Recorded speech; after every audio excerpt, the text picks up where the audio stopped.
14 16 घंटा काम करने वाले वजीर आजम जो मर्जी करते हैं, जब तक इस सिस्टम को रीसेट नहीं करेंगे आप, ये मुल्क इसी हालत में रहेगा। आपको जो जिस चीज की जरूरत होगी, आपको आईपैड चाहिए, आपको आईपैड मिलेगा, आपको लैपटॉप चाहिए, आपको लैपटॉप मिलेगा। हम अपने नौजवानों को 2-4 हजार रुपया महीना स्टेपन लगा के या टैबलेट दे के खुश कर लेंगे? नहीं। अब उस नौजवान को आप नौजवान कहें, उसको कॉकरोच कहें, उसको जो मर्जी चीज कहें, लेकिन मैं एक चीज सबको बताऊंगा, ये कॉकरोच अगर इकट्ठा हो गया तो ये हर चीज को उलट सकता है। ये बयान आपने सुना है मोहसिन नकवी साहब का, जो इस वक्त सोशल मीडिया पे बहुत ही वायरल है और काफी हैरान कुन बयान है कि वो वजीर दाखिला होते हुए ये बात कह रहे हैं कि सिस्टम कोलैप्स कर गया है। अगर मैं आसान अल्फाज में आपको समझाऊं तो जब कोई बिल्डिंग कोलैप्स करती है तो कहा जाता है कि ये बिल्डिंग तबाह हो गई है।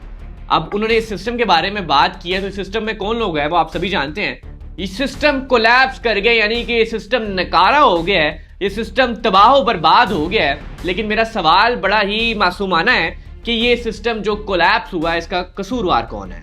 नाज़रीन, मोहसिन नकवी साहब ने अपनी स्पीच में कहा कि अगले 10 साल बाद भी अगर हम ऐसे ही चलते रहे तो हम यही रहेंगे और हम इसी तरह तकरीरें करते रहेंगे। और उन्होंने पंजाब के हवाले से, पंजाब की वजीर आला मरीम नवाज साहिबा के हवाले से उन्होंने ये कहा है कि अगर वो बच्चों को लैपटॉप्स देकर खुश करना चाहती हैं तो ऐसे नहीं हो सकता। इस मुल्क के अंदर अगर ये नौजवान बाहर निकल आए तो इस मुल्क को बचाना मुश्किल हो जाएगा। नाज़रीन, सिस्टम जो है वो अब इस मुल्क का कोलैप्स कर गया है। इस मुल्क के अंदर सूरत हाल इस वक्त ये है कि रोजमर्रा की बुनियाद पर पेट्रोल की कीमतों में रद्दो बदल देखने को नजर आ रहा है। एक आम आदमी पिस रहा है, एक आम आदमी परेशान है, उसके दिल और दिमाग में 10,000 टेंशन चल रही हैं। सुबह उठता है तो एक बात सोचता है कि आज पेट्रोल की नई कीमत क्या है, और पेट्रोल की कीमत में इजाफे के बाद नाज़रीन ना सिर्फ पेट्रोल की कीमत बढ़ रही है, उसी के साथ साथ रोजमर्रा की अशिया भी बढ़ रही हैं। एक आम आदमी के वसाइल वही हैं, एक आम आदमी की सैलरी वही है, लेकिन अखराजात बढ़ते चले जा रहे हैं। अभी कल ही एक खबर सामने आई है कि हरबंसपुरा के इलाके में